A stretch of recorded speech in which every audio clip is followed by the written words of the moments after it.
Bonjour. Durant les années 1920, une porte des étoiles, un dispositif de technologie avancée d'origine extraterrestre, aurait été trouvé en Irak. Les rumeurs de cette incroyable découverte ont perduré secrètement de gouvernement en gouvernement, pendant des décennies, jusqu'à ce que finalement, à la fin des années 90, elle soit redécouverte par les scientifiques de Saddam Hussein, qui étaient sur le point de comprendre son fonctionnement, et de la réactiver. Et beaucoup pensent que ce serait la véritable raison, pour laquelle les États-Unis auraient déclenché la Seconde Guerre du Golfe en 2003. Ils voulaient prendre le contrôle de la porte, pour empêcher Saddam Hussein de pouvoir s'en servir, et acquérir une technologie extraterrestre avancée. Et étrangement, tout ceci est arrivé juste après la découverte d'une mystérieuse tombe très ancienne, qui aurait été celle de Gilgamesh, un hybride extraterrestre Anunnaki, qui aurait régné sur la région de l'Irak actuelle dans un lointain passé. Bienvenue, sur La Vérité est ailleurs.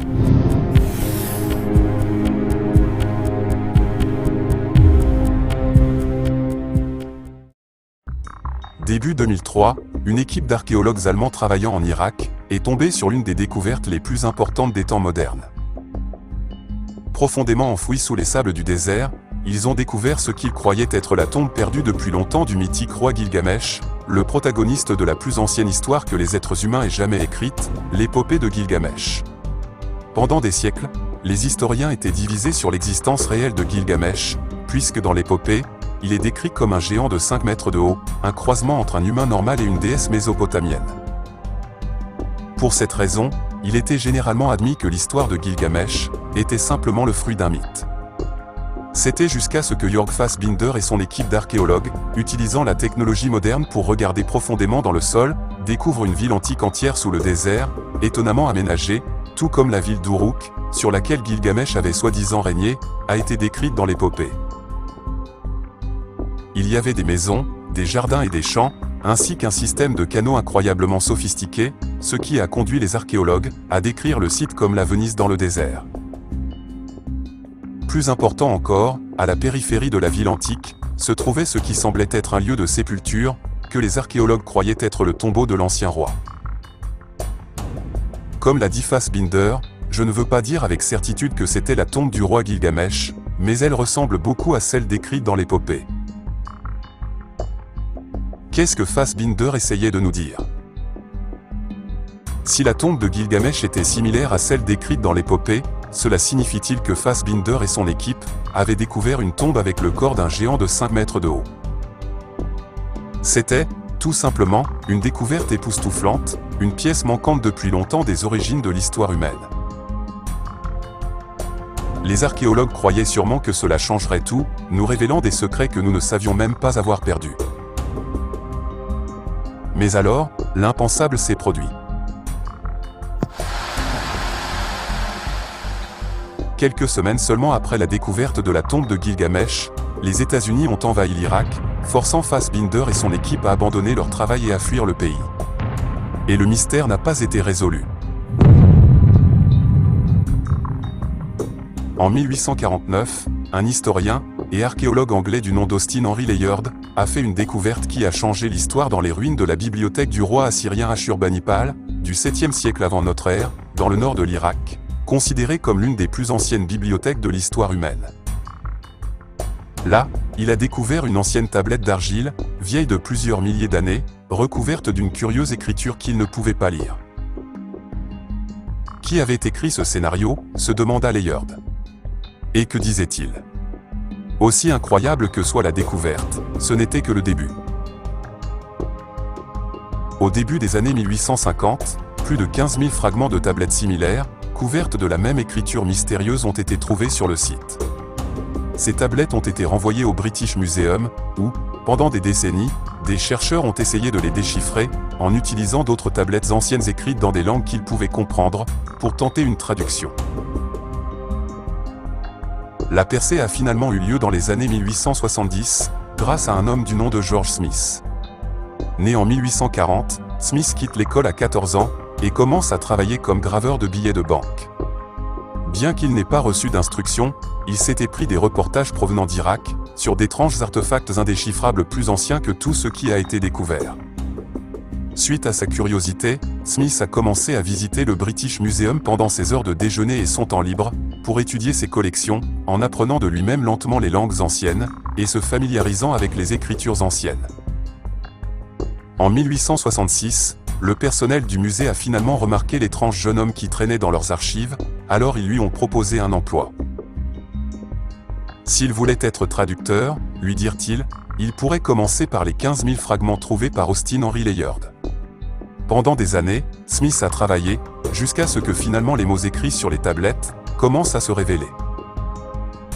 Quand ils l'ont fait, Smith a été choqué de trouver le fondement d'une incroyable histoire. Là, sur les tablettes, il y avait un récit d'un ancien déluge, une inondation qui a anéanti l'humanité, à l'exception d'un homme et de sa famille. Lorsque George Smith a présenté ses découvertes à la Société d'archéologie biblique, en 1872, lors d'une présentation à laquelle même le Premier ministre britannique avait assisté, cela a provoqué une véritable onde de choc à travers l'Europe et le monde, car de nombreux érudits et théologiens ont proclamé que cette ancienne histoire d'inondation confirmait la véracité de l'histoire de Noé dans la Bible. En 1875, Smith alla plus loin, en publiant des traductions complètes de tout ce qu'il avait découvert. Bien qu'il ne le savait pas à l'époque, il avait commencé à traduire la plus ancienne histoire jamais écrite, un conte légendaire, qui deviendrait simplement connu sous le nom d'épopée de Gilgamesh. Tragiquement, Smith mourut subitement en 1876, à seulement 36 ans. Mais ce n'était pas la fin de ce qu'il avait commencé. Pendant des décennies, des générations, et même à ce jour, les érudits ont poursuivi le travail de George Smith, traduisant de plus en plus de tablettes, et révélant lentement toute l'histoire de l'épopée. Et en fait, cela va bien au-delà d'une grande inondation. Dans son intégralité, l'épopée de Gilgamesh raconte l'histoire fantastique de l'ancien roi mésopotamien nommé Gilgamesh, qui a gouverné la région de l'Irak actuelle, plusieurs milliers d'années dans le passé. Il décrit ses débuts en tant que tyran, et comment les dieux ont cherché à lui donner une leçon, en créant un rival nommé Enkidu. Après que les deux hommes se soient battus en vain pour arriver à une impasse, étant de forces égales, ils deviennent de grands amis, et se lancent dans une série d'aventures, décrites en détail dans l'épopée. Quand Enkidu meurt, un Gilgamesh désemparé passe le reste de sa vie à chercher les secrets de la vie éternelle, une série d'aventures supplémentaires à nouveau racontées par l'épopée. Il s'agit d'un travail écrit incroyable qui, selon les érudits, a grandement influencé le genre littéraire épique à travers l'histoire, y compris des œuvres célèbres comme l'Iliade et l'Odyssée d'Homère. Mais ce qui a vraiment attiré les gens vers l'histoire à l'époque moderne, comme sa traduction a été lentement révélée, c'est sa description de Gilgamesh lui-même, les caractéristiques étonnantes du grand roi. On disait qu'il était l'enfant d'un homme humain et d'une déesse, ce qui en faisait un tiers humain et deux tiers divins. En tant que tel, il avait une stature physique massive, mesurant 5 mètres de haut, et était doté d'une force et d'une endurance surhumaines, ainsi que d'une intelligence inhabituelle. En fait, l'histoire décrit Gilgamesh comme inégalé en toutes choses. Mais c'était plus que ça. Dans l'histoire se trouvait un passage sur Gilgamesh qui disait « Il a exploré par tous les sièges du pouvoir. Il connaissait la totalité de la sagesse sur toutes choses. » Depuis toujours, la recherche de la sagesse a été ce qui a poussé les êtres humains vers l'avant. Selon l'épopée, Gilgamesh avait atteint la fin du labyrinthe, obtenant les connaissances les plus poussées dans tous les domaines. Prises ensemble, ce sont ces caractéristiques de Gilgamesh qui ont rendu la découverte de sa tombe en 2003 si potentiellement bouleversante. Simplement, si les archéologues pouvaient découvrir sa tombe et regarder à l'intérieur, imaginez quels secrets cachés ils pourraient trouver. Gilgamesh était-il vraiment un géant? Sa tombe contenait-elle un squelette de 5 mètres de haut? De plus, si la tombe de Gilgamesh était ouverte, quelles incroyables connaissances pourraient être enterrées avec lui? Des connaissances obtenues, alors qu'il cherchait les secrets de la vie éternelle. Et bien sûr, c'est exactement ce type de secret que des gens du monde entier seraient prêts à tout pour mettre la main dessus.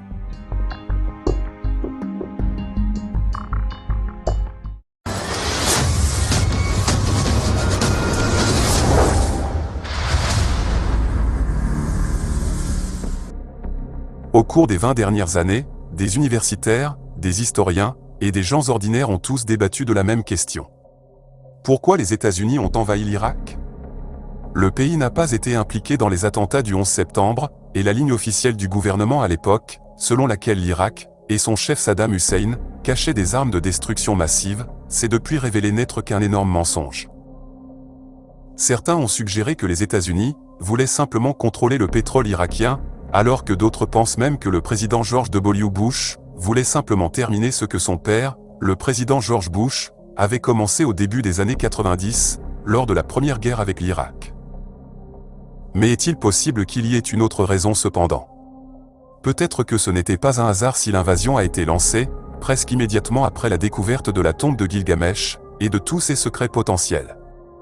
Il faut savoir que lorsque l'armée américaine a envahi le pays, elle a immédiatement installé un campement autour du site de Gilgamesh. Ce faisant, ils ont expulsé des scientifiques et des membres des médias locaux qui avaient été envoyés pour couvrir cette incroyable découverte, y compris des personnalités importantes des BC News et de la BBC. Des gros titres de l'actualité mondiale, cette information a instantanément disparu. Sauf qu'au fil des semaines et des mois, d'étranges récits ont commencé à émerger de la région, des témoins affirmant avoir vu des militaires américains creuser dans le sol et retirer des matériaux du site.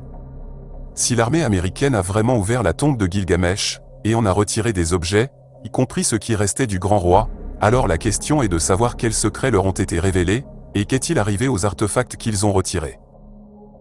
Alors que l'armée américaine prenait le contrôle de l'Irak, la tombe de Gilgamesh était loin d'être le seul site où des choses mystérieuses et inexplicables se produisaient. Dans la capitale irakienne, Bagdad, se dressait le légendaire musée national d'Irak, l'une des maisons les plus importantes de l'histoire humaine sur Terre.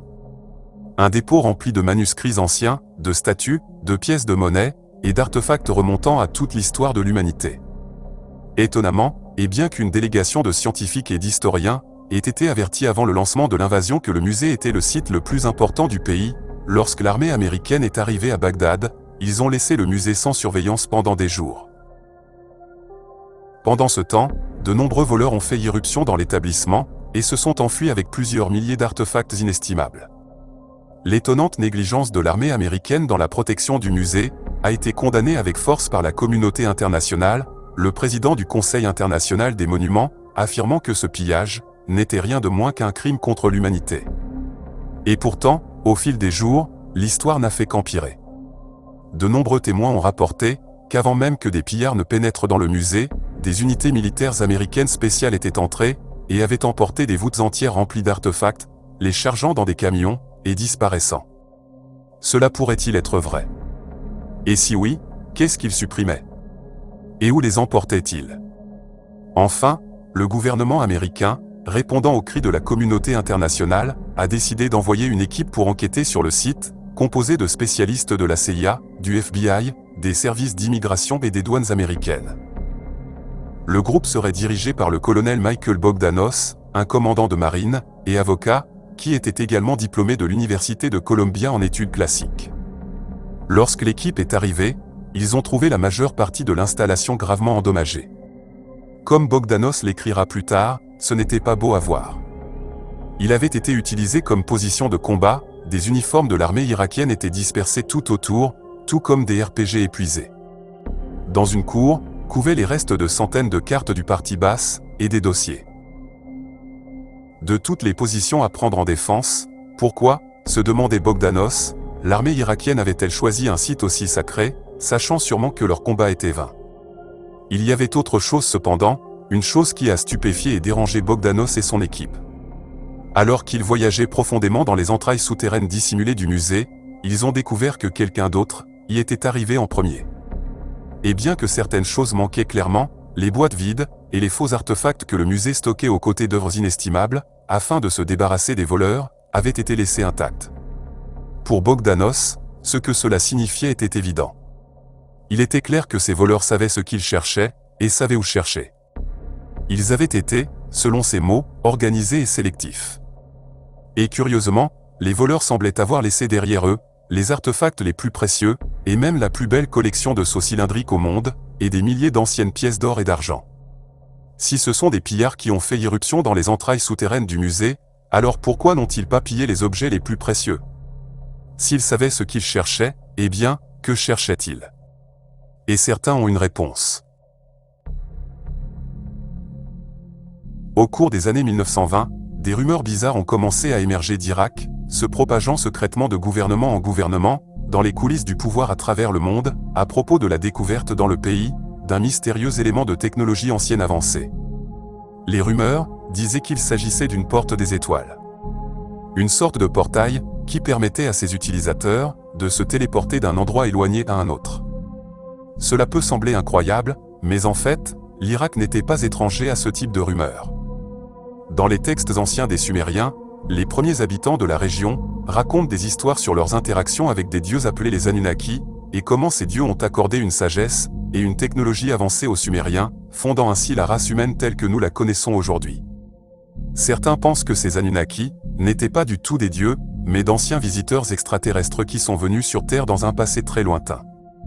Et si l'Irak a vraiment été visité par un groupe de visiteurs extraterrestres, appelés les Anunnaki, alors l'idée qu'ils aient pu laisser derrière eux des vestiges de leur technologie extraterrestre avancée semble moins impossible.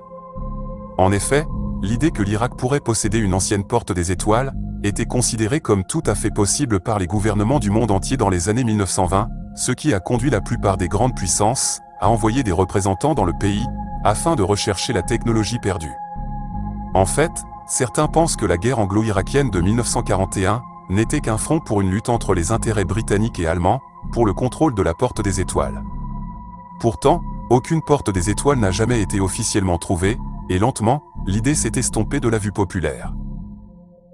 Tout était quasiment tombé dans l'oubli jusqu'aux années 80, lorsque soudainement, une nouvelle série de rumeurs a émergé, affirmant que Saddam Hussein avait redécouvert la porte des étoiles et avait en fait commencé à l'étudier pour tenter de la rendre fonctionnelle. Selon certains, à la fin des années 90, les responsables américains craignaient que Saddam ne soit en fait sur le point de comprendre comment elle fonctionnait, ce qui lui aurait permis de voyager instantanément dans des endroits lointains. Et peut-être même de contacter des extraterrestres et de recevoir leur technologie avancée. Un expert australien, professeur à l'université américaine de Washington DC, et spécialiste reconnu en exopolitique, le Dr Michael Salla, croit très sérieusement à toute cette incroyable histoire. Il a en effet écrit un article sur ce sujet, peu de temps après l'invasion de l'Irak, en déclarant que le contrôle de la porte des étoiles irakienne était la véritable raison du déclenchement de la guerre. Cela pourrait-il vraiment être possible? Une ancienne porte des étoiles aurait-elle vraiment pu être la raison pour laquelle la guerre en Irak a commencé? Peut-être que cela va encore plus loin que cela. Plus d'une décennie avant le début de la guerre en Irak, l'armée américaine a combattu avec Saddam Hussein pendant la guerre du Golfe de 1991. C'est à cette époque qu'un rapport étonnant a été publié dans le journal russe Pravda, décrivant un incident qui allait devenir connu sous le nom de Roswell irakien. Selon le rapport, un colonel russe qui se trouvait en Irak à l'époque avait vu l'US Air Force abattre un ovni alors qu'il traversait le ciel. Lorsqu'il s'est rapidement aventuré sur le site de l'accident, ce que le colonel a trouvé l'a stupéfait. Comme il l'a écrit, l'avion était rond et fait d'un matériau que je n'avais jamais vu moi-même. Environ un tiers de l'engin a été arraché par des explosions de missiles américains. Les Saoudiens ne nous ont laissé toucher à rien, mais nous avons réussi à avoir des appareils, des mécanismes et d'autres choses qui nous ont absolument déconcertés. C'était un engin relativement petit, d'environ 5 mètres de diamètre. Il y avait 3 chaises, probablement pour les membres d'équipage, mais elles étaient si petites qu'elles ne pouvaient être utilisées que par des personnes de très petite taille. Selon toute apparence, les extraterrestres de l'espace ne mesuraient qu'environ 1 mètre de haut. Cependant, il semble incroyable qu'il n'y avait pas eu de cadavre sur le site de l'accident.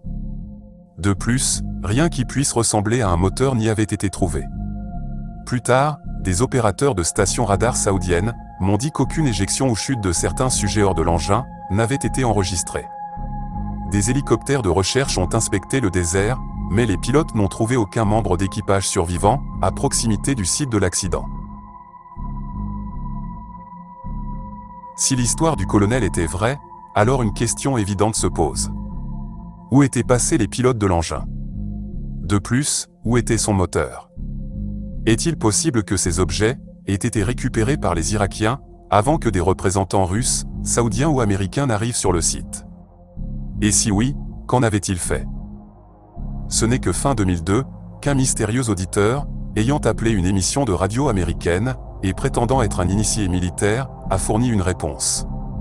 L'Irak avait en effet récupéré des choses sur le site de l'accident et tentait en fait de désosser la technologie extraterrestre pour faire de la rétro-ingénierie.